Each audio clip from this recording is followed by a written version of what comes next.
கர்த்தரும் இரட்சகருமாகிய இயேசு கிறிஸ்துவின் நாமத்தினாலே வெள்ளிக்கிழமை காலை வேளையிலே உங்களை அன்போடு விட வாழ்த்துகிறேன். உங்களுக்கு கிருபையும் தேவ சமாதானமும் உண்டாவதாக. வெள்ளிக்கிழமை காலை தோறும் பரிசுத்த திருவிருந்து ஆராதனையிலே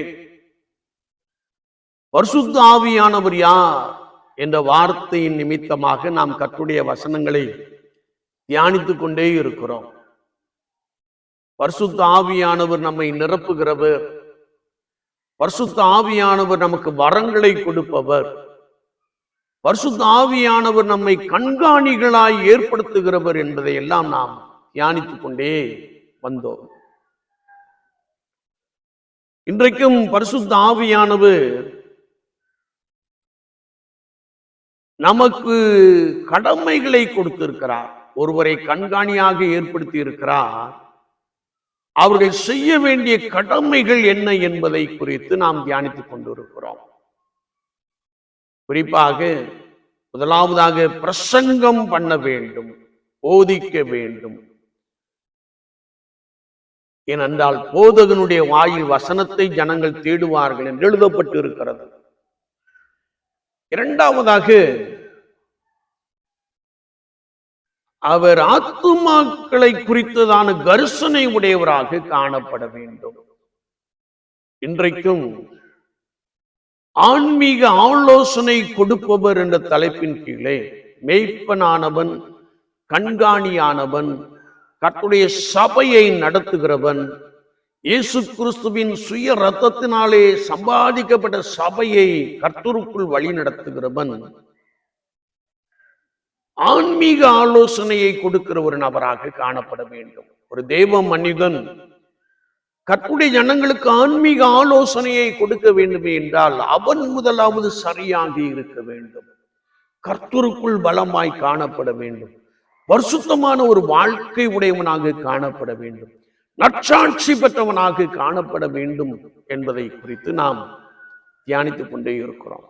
இன்றைக்கும் கண்காணியானவன், ஆவிக்குரிய ஆலோசனையை கொடுப்பவன் என்ற வார்த்தையின் அடிப்படையிலே ரோமாபுரியார் நிருபம் 12ஆம் அதிகாரம் 1ஆம் வசனத்தை நாம் வாசிக்கின்ற பொழுது, சகோதரரே, நீங்கள் உங்கள் சரீரங்களை பரிசுத்தமும் தேவனுக்கு பிரியமுமான ஜீவ பலியாக ஒப்பு கொடுக்க வேண்டும் என்ற ஒரு ஆலோசனையை போதகன், மேய்ப்பன், அப்போஸ்தலன் அல்லது கண்காணியானவன் கொடுக்க வேண்டும் என்று பரிசுத்த வாக்கியத்திலே நாம் வாசிக்க முடியும். இன்றைய ஜனக்கூட்டங்களை நாம் பார்க்கின்ற பொழுது பரிசுத்தம் இல்லாமல் அல்லது ஆயத்தம் இல்லாமல் அநேகர் ஆலயத்திற்கு வந்து கொண்டிருப்பதை நாம் பார்க்கிறோம். சில கர்த்தருடைய பரிசுத்தவான்களுடைய சபைகளிலே குறிப்பாக ஞாயிற்றுக்கிழமை ஆராதனைக்கு முன்பதாக சனிக்கிழமை என்று ஆயத்த ஆராதனை என்ற ஒரு காரியத்தை நடப்பிப்பதை நாம் நன்றாய் அறிந்திருக்கிறோம். ஆயத்தப்படுதல், பரிசுத்த ஞாயிற்றுக்கிழமைக்காக பிரதான ஆராதனையிலே கர்த்தரை ஆராதிப்பதற்காக முந்தின நாளிலே நம்மை நாமே சோதித்து அறிந்து கர்த்தருடைய சமூகத்திலே நம்மை தாழ்த்தி அர்ப்பணித்து ஆராதனைக்காக ஆயத்தப்படுகின்ற ஒரு அனுபவம். இதை நாம் இங்கே வாசிக்கின்ற பொழுது, நீங்கள் உங்கள் சரீரங்களை பரிசுத்தமும் தேவனுக்கு பிரியமான ஜீவ பலியாக ஒப்பு கொடுக்க வேண்டும் என்பதை குறித்து பரிசுத்த வார்த்தையிலே நாம் தெளிவாய் வாசிக்கிறோம். சரீரம் என்று சொல்லுகின்ற பொழுது அநேக அவயவங்கள் இருப்பதை நாம் நன்றாய் அறிந்திருக்கிறோம். கைகளுக்கு ஒரு செயல்பாடுகள், கண்களுக்கு ஒரு செயல்பாடுகள், மூக்கிற்கு ஒரு செயல்பாடுகள், காதிற்கு ஒரு செயல்பாடுகள் என்று சொல்லி, கால்கள் கர்த்தருடைய தேவாலயத்திற்கு நடக்கின்ற ஒரு செயல்பாடுகள் என்று சொல்லி அநேக காரியங்களை நாம் அறிந்து கொள்ள முடியும். இந்த சரீரங்களை நாம் ஆண்டவருக்கு ஜீவ பலியாக ஒப்பு கொடுக்க வேண்டும் என்பதை குறித்து வசனம் மிக தெளிவாக கற்றுக் கொடுக்கிறது. அநேகர் அர்ப்பணிப்பு இல்லாமல் ஆராதனைக்குள்ளே கடந்து வருகிறதை நாம் பார்க்கிறோம். இன்னும் குறிப்பாக சிலர் குடிக்கின்ற பழக்கம் உண்டு. அதை விட்டு விடாமல் வந்து பரிசுத்த பந்தியிலே பங்கு கொள்கிறதை நாம் பார்க்கிறோம். சிலர் வெளியே பார்ப்பதற்கு நன்றாய் இருக்கிறார்கள், ஆனால் உள்ளான அனுபவங்களை பார்க்கின்ற பொழுது குடித்து விட்டு பயம் இல்லாமல் கர்த்தருடைய பந்திக்கு வருகிற சிலரை நாம் பார்க்கிறோம். எல்லாரும் அல்ல, சிலர். இன்னும் சிலரை பார்க்கின்ற பொழுது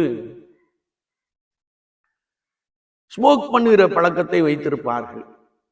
ஒருவேளை வெளியே தெரியாது, ஆனால் அவர்கள் ஸ்மோக் பண்ணிவிட்டு பரிசுத்த பந்திக்கு வருகிற அந்த செயல்பாடை நாம் அறிந்திருக்கிறோம். இந்த சரீரத்தை கெடுப்பது நமக்கு உரிமை அல்ல என்று வேதம் சொல்லுகிறது. ஏனென்றால் நீங்கள் கிரயத்திற்கு கொள்ளப்பட்டீர்கள். கர்த்தருடைய சபையிலே அங்கம் வகிக்கிற, கர்த்தரை ஆராதிக்கிற ஒவ்வொருவரும் கிரயத்திற்கு கொள்ளப்பட்டவர்கள். என்ன கிரயம்? இயேசு கிறிஸ்து சிலுவையிலே சிந்தின இரத்தத்தினாலே நீங்கள் கிரயத்திற்கு கொள்ளப்பட்டீர்கள்.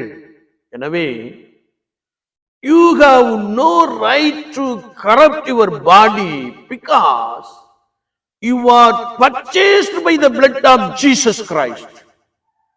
இயேசு கிறிஸ்துவின் இரத்தத்தினாலே சம்பாதிக்கப்பட்டவர்கள். எனவே இந்த சரீரம் கர்த்தருக்கேற்ற பரிசுத்தத்தோடு கூட காணப்பட வேண்டும்.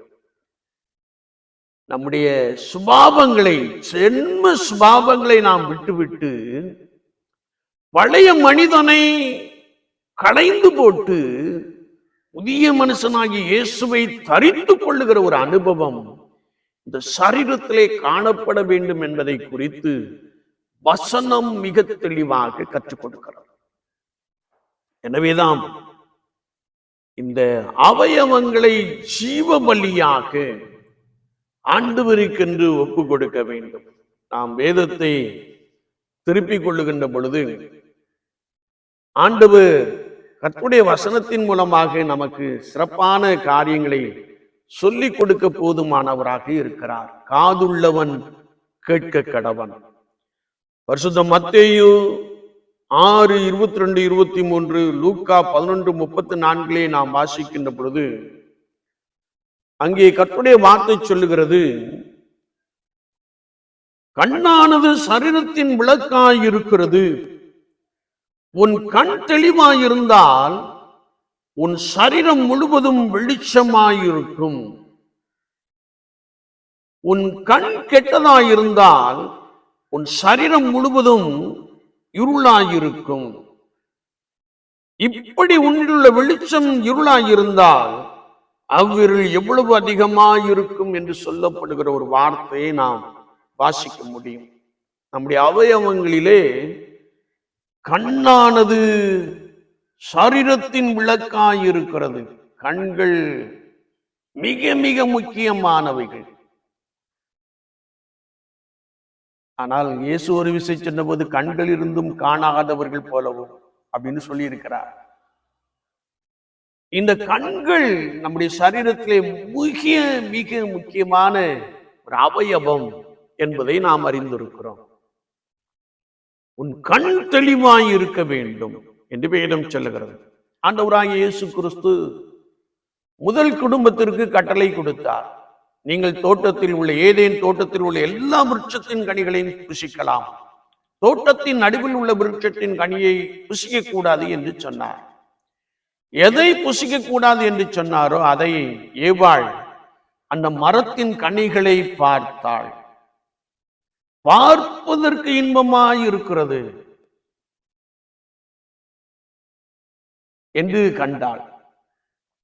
புசிப்பதற்கு ஏற்றதாயிருக்கிறது என்று உணர்ந்தாள். வேதம் சொல்லுகிறது, இச்சை கற்பந்தரித்து பாவத்தை பிறப்பிக்கும் என்று வசனம் சொல்லுகிறது. முதல் குடும்பத்துல ஏவாள் அந்த பழத்தை இச்சித்தாள், பறித்தாள், தின்றாள், கணவனுக்கும் கொடுத்தாள். தேவ மகிமையை அற்றவர்களாக, தேவ பிரசன்னத்தை இழந்தவர்களாக காணப்பட்டார்கள். தோட்டத்தை விட்டே விரட்டப்பட்டார்கள். என்னை கேட்டுக்கொண்டிருக்கிற என் அன்பு சகோதரனே சகோதரியே, நம்முடைய சரீரத்தின் கண்கள் பரிசுத்தமாய் காணப்பட வேண்டும் என்று வேதம் சொல்லுகிறது. எனவேதான் ஏசாயா தீர்க்கதரிசி சொல்லுகின்ற பொழுது, ராஜாதி ராஜாவை என் கண்கள் கண்டதே என்று சொல்லுகிறார். ஏசாயா தீர்க்கதரிசன புஸ்தகம் 6ஆம் அதிகாரத்திலே நாம் வாசிக்கின்ற பொழுது, ஆண்டவர் உன்னதமும் உயரமான சிங்காசனத்தில் வீற்றிருக்க கண்டேன் என்று சொல்லுகிறார். நம்முடைய கண்கள் பரிசுத்தரையே காண வேண்டும், நம்முடைய கண்கள் பரிசுத்தமானவைகளே காண வேண்டும் என்பதை குறித்து வேதம் நமக்கு தெளிவாய் கற்றுக் கொடுக்கிறது. அப்படியே ஒவ்வொரு அவயவங்களையும் நான் ஆண்டவருக்கென்று ஒப்பு கொடுக்க வேண்டும், ஆண்டவருக்கென்று ஒப்பு கொடுக்க வேண்டும். உங்கள் சரீரங்களை பரிசுத்தமும் தேவனுக்கு பிரியமுமான ஜீவ பலியாக, நம்முடைய செயல்பாடுகள், நம்முடைய யோசனைகள், நம்முடைய சிந்தனைகள், நம்முடைய பேச்சுக்கள், நம்முடைய கைகளின் செயல்பாடுகள் எல்லாம் ஆண்டவருக்கு பிரியமுடையதாக காணப்பட வேண்டும் என்பதை குறித்து பரிசுத்த வாக்கியம் மிக தெளிவாக கற்றுக் கொடுக்கிறது. எனவே ஆன்மீக ஆலோசனை என்னவென்றால், you must surrender yourselves unto the Lord. உங்களை முழுமையாய் கர்த்தருக்கென்று நீங்கள் ஜீவ பலியாக ஒப்பு கொடுக்க வேண்டும். ஏனென்றால் 1 தெசலோனிக்கேயர் 5ஆம் அதிகாரம் 23ஆம் வசனத்தை நாம் வாசிக்கின்ற பொழுது, அங்கே கர்த்தருடைய வார்த்தை நமக்கு சொல்லிக் கொடுக்கிறது. அப்போஸ்தலனாகிய பரிசுத்த பவுல் சொல்லுகின்ற பொழுது, அவர் கர்த்தருடைய வார்த்தையை கொண்டு உங்கள் ஆவி ஆத்மா சரீரம் முழுவதும் இயேசு கிறிஸ்து வரும்போது குற்றமற்றதாக காணப்பட வேண்டும். வேதம் சொல்லுகிறது, உங்கள் ஆவி ஆத்மா சரீரம் முழுவதும் நம்முடைய கர்த்தராகிய இயேசு கிறிஸ்து வரும்போது குற்றமற்றதாக காக்கப்படுவதாக என்று சொல்லி வைத்திருக்கிறார். என்னை கேட்டுக்கொண்டிருக்கிற என் அன்பு சகோதரனே சகோதரியே, ஆவியிலே களங்கமில்லாத ஒரு அனுபவம், ஆத்மாவிலே பரிசுத்தமுள்ள ஒரு அனுபவம், சரீரம் கர்த்தராகிய இயேசு கிறிஸ்து வந்து வாசம் பண்ணுகிற ஒரு அனுபவம். எனவேதான் அப்போஸ்தலனாகிய பரிசுத்த பவுல் கொரிந்தியர்கள் 1ஆம் நிருபம் 3ஆம் அதிகாரத்திலே, நீங்கள் தேவனுடைய ஆலயமாய் இருக்கிறீர்கள், தேவனுடைய ஆலயம் பரிசுத்தமாய் இருக்கிறது, நீங்களே அந்த ஆலயம் என்று சொன்னார். சுவாச வாழ்க்கையிலே இந்த சரீரம் கர்த்தராகிய இயேசு கிறிஸ்து வந்து வாசம் பண்ணுகிற ஒரு பலிபீடம் என்பதை நாம் உணர்ந்து, ஆவி ஆத்மா சரீரத்திலே குற்றமற்றவர்களாக காணப்பட வேண்டும் என்று வசனம் மிக தெளிவாக கற்றுக் கொடுக்கிறது. விசுவாச வாழ்க்கையிலே நான் ஆண்டவருக்கு முன்பதாக குற்றமற்ற ஒரு நபராக இருக்க வேண்டும். ஏனென்றால் இந்த உலகம் ஒரு சதம் அல்ல. இந்த உலக வாழ்க்கைக்கு பின்பதாக ஒரு நித்தியமான வாழ்க்கை காணப்படுகிறது. அந்த பரலோக ராஜ்யத்தை, தேவனுடைய ராஜ்யத்தை சுதந்திரத்துக் கொள்ளும்படியாய் இந்த பூலோக வாழ்க்கையிலே கர்த்தர் நம்மை வைத்திருக்கிற சபையிலே பரிசுத்தத்தோடு கூட நாம் கர்த்தரை ஆராதிக்க வேண்டும். வேதம் சொல்லுகிறதற்காக நம்மை ஜீவ பலியாக ஒப்பு கொடுக்க வேண்டும். இதுவே நீங்கள் செய்யத்தக்க புத்தி உள்ள ஆராதனை என்று வேதம் சொல்லுகிறது. என்னை கேட்டுக்கொண்டிருக்கிற என் அன்பு சகோதரனே சகோதரியே, விசுவாச வாழ்க்கையிலே அர்ப்பணிப்போடு கூட நாம் ஆண்டவரை ஆராதிக்கிற ஒரு நபராக காணப்படுகிறோமா? நம்மை முற்றிலுமாய் ஆண்டவருடைய சமூகத்திலே சரண்டர் பண்ணி, தாழ்த்தி, அர்ப்பணித்து கர்த்தர் விரும்புகின்ற பரிசுத்தத்தோடு கூட கர்த்தரை நாம் ஆராதிக்கிறவர்களாக காணப்படுகிறோமா? சற்று நம்மை நாமே ஆராய்ந்து பார்ப்போம். நாம் ஆராதனைக்கு வருவதற்கு முன்பதாக நம்மை ஆயத்தப்படுத்த வேண்டும் என்பதை குறித்து வசனம் மிக தெளிவாக கற்றுக் கொடுக்கிறது. அது மாத்திரமல்ல, நாம் காத்திருந்து கடந்து வர வேண்டும் என்பதை குறித்தும் வார்த்தை மிக தெளிவாக கற்றுக் கொடுக்கிறது. விசுவாச வாழ்க்கையிலே அந்த பரலோக ராஜ்யத்தை சுதந்திரத்துக் கொள்ளும்படியாய், நித்திய ராஜ்யத்தை, அழிவில்லாத ராஜ்யத்தை, அசைவில்லாத ராஜ்யத்தை சுதந்திரத்துக் கொள்ளும்படியாய் நாம் நம்முடைய சரீரங்களை ஆண்டவருக்கென்று பரிசுத்த பலியாக, ஜீவ பலியாக நாம் ஒப்பு கொடுப்போம். அதில் ஆண்டவர் பிரியமுடையவராக காணப்படுகிறார். எனவே விசுவாச வாழ்க்கையிலே நான் கர்த்தருக்கேற்ற பரிசுத்தத்தோடு கூட காணப்படுகிறேன். சற்று நம்மை நாமே நிதானித்து ஆராய்ந்து பார்ப்போம். நம்மை முற்றிலுமாய் கர்த்தருக்கென்று ஒப்படைத்துக் கொள்வோம், கர்த்தருக்கென்று ஒப்பு கொடுப்போம். அவர் உங்களை பலப்படுத்துவார். அவர் தம்முடைய மகிமையினாலே உங்களை நிரப்புவார். ஆதி திருச்சபையிலே காணப்பட்ட அந்த கிருபைகளை பெற்ற சனமாய் நீங்கள் காணப்படுவீர்கள். உங்கள் வாழ்க்கை அநேகருக்கு முன்பதாக வெளிச்சம் உடையதாக காணப்படும். இவ்விதமாய் மனுஷர் உங்கள் நற்கிரியைகளை கண்டு உங்கள் பிதாவாகிய தேவனை மகிமைப்படுத்தும்படிக்கு உங்கள் வெளிச்சம் அவர்கள் முன்பாக பிரகாசிக்க கடவுது என்ற வார்த்தை உங்களுடைய வாழ்க்கையிலே நிறைவேறும். அநேகர் இயேசுவை பார்ப்பார்கள். அநேக கர்த்தருடைய சபையிலே சேர்த்துக் கொள்ளப்படுவார்கள்.